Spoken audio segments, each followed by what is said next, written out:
बिस्मिल्लाहिर्रहमानिर्रहीम, अस्सलाम वालेकुम। Welcome to my YouTube channel maths with Afsha. Students, हम कर रहे थे एक्सरसाइज 8.1। एक्सरसाइज 8.1 के क्वेश्चन नंबर 1 से 3 तक इनकी वीडियो मैं अपने चैनल पर अपलोड कर चुकी हूँ। आज की वीडियो में क्वेश्चन नंबर 4, 5 एंड 6 करेंगे। क्वेश्चन नंबर 4 में आपको क्या कहा जा रहा है, आपने स्टेटमेंट पे अच्छी तरह फोकस करना है, क्वेश्चन को समझना है, तो फिर आपके लिए सोल्यूशन करना ईजी हो जाता है। क्वेश्चन नंबर 4 में कहा जा रहा है कि इफ ए, यानी आपको ए एंड बी के पॉइंट्स आपको गिवन है, आपने क्या करना है, स्लोप ऑफ लाइन जो है वो फाइंड करना है, यानी अपने ग्रेडियंट को फाइंड करना है। ठीक है, एक चीज आपने ये फाइंड करनी है। दूसरा, अब आपको ये 2 पॉइंट्स दिए गए हैं, इनको भी आपने फाइंड करना है। इसमें आपको जो सबसे पहले पार्ट में कहा गया है पैरेलल टू ए बी, ठीक है, यानी आपने ये जो स्लोप ऑफ लाइन जो आप फाइंड करेंगे, ठीक है, तो वो कह रहे हैं कि पैरेलल टू ए बी, ये भी आपने बताना है, और परपेंडिकुलर टू ए बी। तो ये जो स्लोप ऑफ लाइन जो है perpendicular to A B line के, यानी ये जो लाइन का आप स्लोप फाइंड करेंगे वो पैरेलल टू ए बी, इस हिसाब से भी आपने इसको रिप्रेजेंट करना है, और परपेंडिकुलर टू ए बी इस हिसाब से भी आपने इसको रिप्रेजेंट करना है। तो जब इसको हम सॉल्व करेंगे तो आपको मजीद इसका क्लियर हो जाएगा। तो क्वेश्चन नंबर 4 का सोल्यूशन करते हैं।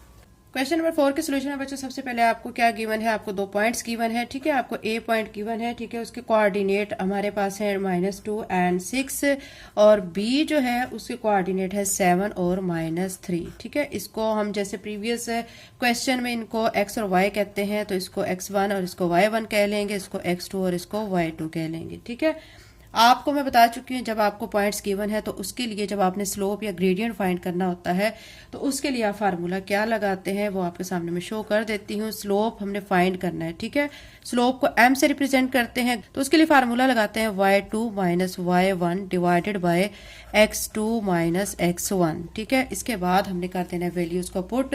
अब y2 देखें यहाँ पे -3 है तो -3 लिख के, माइनस y1 यहाँ पे आप देख सकते हैं कि 6 है, ये लिख देंगे। उसके बाद नीचे x2 7 है, ये लिखेंगे, माइनस x1। अब देखिए माइनस जो है ना वैल्यू, ठीक है, जो x1 की वैल्यू -2 है, दोनों माइनस प्लस हो जाएंगे तो +2 आ जाएगा यहाँ पे। -3 और -6 दोनों माइनस की टर्म्स है, दोनों को ऐड करेंगे तो -9 बनेगा, और नीचे आपके पास 7 में 2 ऐड करेंगे तो 9 आ जाएगा। ठीक है, अब यहाँ तक क्लियर हो चुका। अब यहाँ पे हम लिख लेते हैं स्लोप, यानी m से इसको रिप्रेजेंट कर रहे हैं, ये 9 1 9 हो जाएगा। ठीक है, यहाँ से -1 आ गया, ये हमारे पास आ चुका है स्लोप। ठीक है, ये हमने फाइंड कर लिया है। अब इसके जो 2 पॉइंट्स हैं, ठीक है, उनके मुताबिक हम आंसर देते हैं। पहले जो पॉइंट में हमें कहा गया है कि हमारा जो पैरेलल टू ए बी, यानी जो उसका स्लोप है वो पैरेलल टू ए बी आएगा। आप ये चीज बच्चे याद रखें, हमने जब भी पैरेलल लेना होता है तो हमारा वही आंसर आएगा जो कि हम फाइंड कर चुके हैं।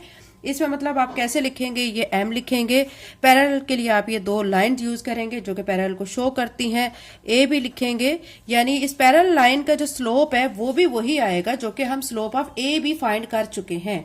ठीक है, तो क्या आएगा, इसका भी -1 ही आएगा, क्योंकि हमने अभी -1 फाइंड किया है ए बी का। ठीक है, तो वो लाइन जो ए बी के पैरेलल होगी तो उसका स्लोप भी क्या होगा, -1 होगा। अब पार्ट 2 में आपको कहा गया है कि उस लाइन को जो परपेंडिकुलर है ए बी के, उसका स्लोप भी आपने लिखना है। अब आप इसमें कुछ इस तरह लिखेंगे, slope of line perpendicular to A B, यानी उस लाइन का स्लोप जो परपेंडिकुलर है ए बी के वो इक्वल किसके होता है, negative reciprocal of slope of A B, यानी जो ए बी हम फाइंड कर चुके हैं उसका नेगेटिव रेसिप्रोकल आपने लेना है तो वो उसके इक्वल होगा। ये लिखने के बाद अब आपने m लिखना है जो कि स्लोप को रिप्रेजेंट करेगा, ये वाला साइन परपेंडिकुलर को शो करेगा, और ए बी साथ आपने लिख देना है। ठीक है, अब किसके इक्वल है, -1, ये देखिए नेगेटिव कहा गया है ना। ठीक है, तो यहाँ पे माइनस आ जाएगा और नीचे आ जाएगा m आ जाएगा, रेसिप्रोकल भी हमें कहा गया है। अब क्या करेंगे, आपको पता है कि जो हमने m की वैल्यू अभी फाइंड की है वो हमारी -1 है, तो -1 डिवाइडेड बाय -1, आप देखेंगे कि ये माइनस का साइन माइनस से कट जाएगा और 1 1 हो जाएगा, तो यहाँ से जस्ट हमारा क्या आ जाएगा, 1 आंसर आ जाएगा कटिंग के बाद। ठीक है, तो यानी सेकंड पार्ट में slope of line perpendicular to A B is equal to negative reciprocal of slope of A B, तो वो क्या आ चुका है, 1 के इक्वल आ चुका है। तो ये हमारा क्वेश्चन नंबर 4 हो चुका है। क्वेश्चन नंबर 5 करते हैं।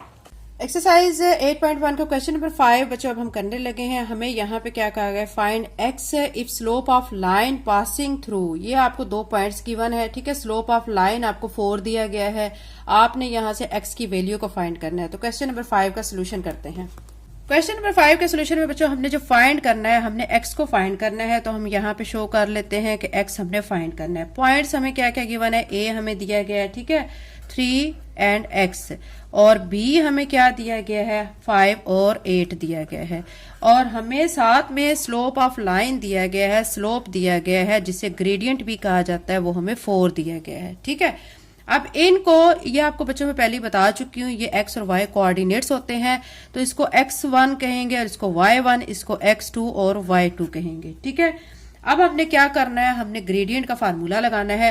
हालांकि ग्रेडियंट यहाँ पे फाइंड हुआ है, लेकिन हमने फार्मूला लगाकर यहाँ से x की वैल्यू को फाइंड करना है। तो अब मैं यहाँ पे लिखूंगी स्लोप, चूंकि हमें स्लोप के फार्मूला लगाने के लिए स्लोप लिखना होता है, साथ में या ग्रेडियंट लिख लें, स्लोप लिख लें, m लिख लें, तीनों एक ही चीज है।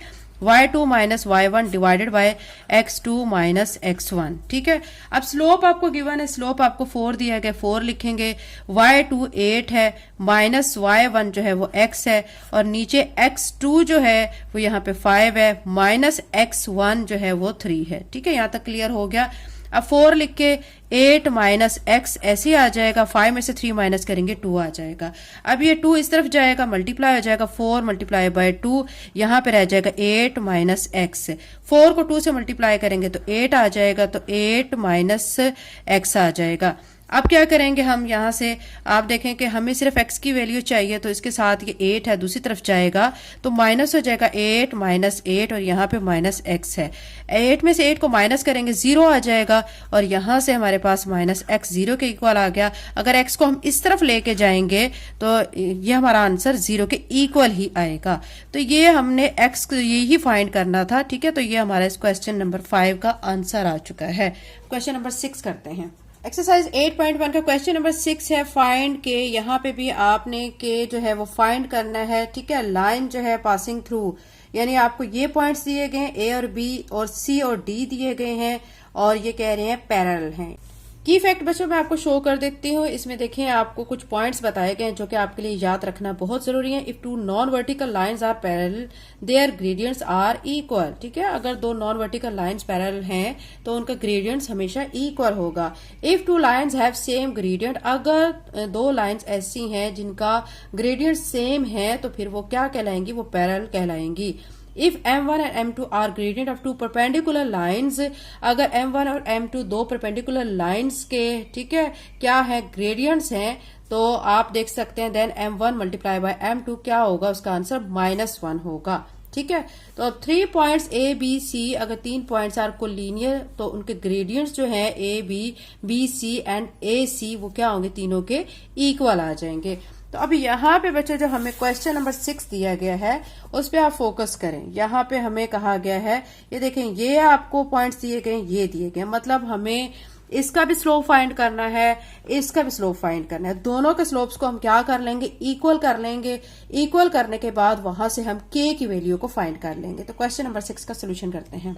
क्वेश्चन नंबर 6 के सोल्यूशन में बच्चों सबसे पहले आपने जो के फाइंड करना है ये आपने लिखना है, जो कि मैं लिख चुकी हूँ। आपको ए बी ये 2 पॉइंट्स गिवन है, सी एंड डी ये दिए गए हैं।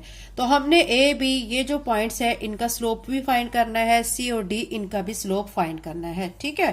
फिर इनके स्लोप्स को क्या कर लेना है, इक्वल करके फिर हमने वहां से के की वैल्यू को फाइंड कर लेना है।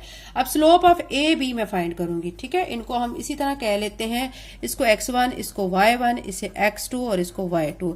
यहाँ पे भी यही करेंगे, x1 y1 x2 y2 कह लेते हैं। अब पहले मैं स्लोप ऑफ ए बी को फाइंड कर लेती हूँ, ठीक है। उसके लिए हम क्या ग्रेडियंट को किस से रिप्रेजेंट करते हैं, स्लोप को m से रिप्रेजेंट करते हैं, ठीक है। m लिख के फार्मूला लगाएंगे y2 minus y1 divided by x2 minus x1। ये चीज हो गई। यहाँ पे कॉमा लगा देती हूँ मैं और साथ दूसरा पार्ट भी साथ ही कर लेती हूँ। m लिख के यहाँ पे फार्मूला लगाएंगे y2 minus y1 divided by x2 minus x1। अब क्या करेंगे, वैल्यूज को पुट कर देंगे। y2 हमें यहाँ पे गिवन है 5 माइनस y1 2, नीचे x2 जो है वो यहाँ पे हमें गिवन है 3 माइनस x1 वो k है, ये लिख लेंगे।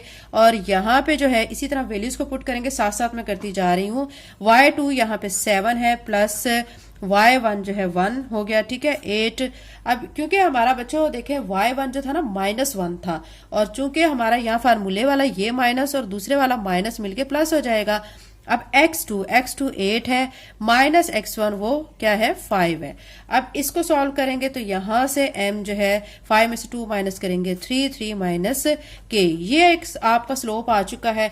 अब इधर से इसका स्लोप फाइंड करते हैं, 7 में 1 को ऐड करेंगे 8 आ जाएगा, 8 में से 5 माइनस करेंगे 3। हमारे पास दो स्लोप्स आ चुके हैं, ठीक है। जब दो स्लोप्स आ चुके हैं तो आपने फिर क्या करना है, ये लिखना है कि एस, ठीक है, स्लोप ऑफ यहाँ पे लिखेंगे m, जो उसके साथ a भी लिखेंगे और फिर m लिखेंगे, यानी स्लोप ऑफ CD, ठीक है। दोनों इक्वल कर लेंगे। अब इक्वल करने का मतलब ये कि जो दोनों के आंसर्स आए हुए हैं वो लिखेंगे। अब a b जो स्लोप है उसका आंसर हमारा आया हुआ है 3/3 माइनस k, और CD स्लोप का आंसर हमारा आया हुआ है 8/3। अब करेंगे हम क्रॉस मल्टीप्लिकेशन, ठीक है।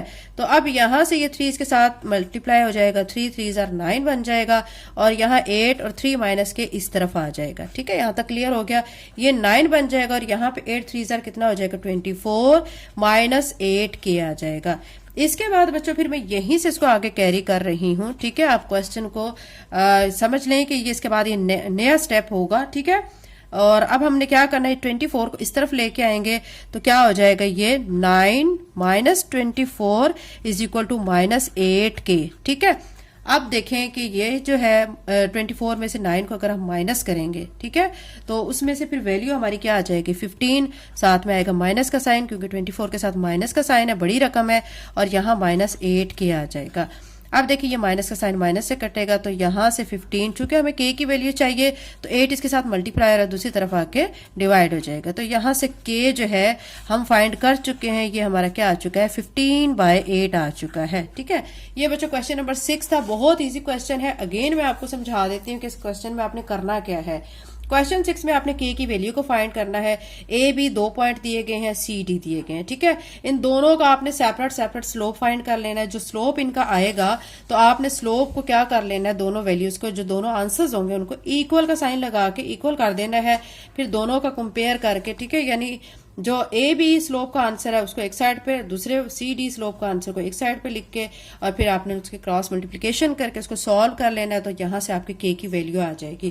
क्वेश्चन नंबर 6 बच्चों कंप्लीट हो चुका है। अगर आप चैनल पे नए हैं तो चैनल को सब्सक्राइब लाजमी कर लें, वीडियो को लाइक करें, एनकरेज किया करें बच्चों, ताकि वीडियो बनाने वाले की हौसला अफजाई हो। Thank you and Allah Hafiz.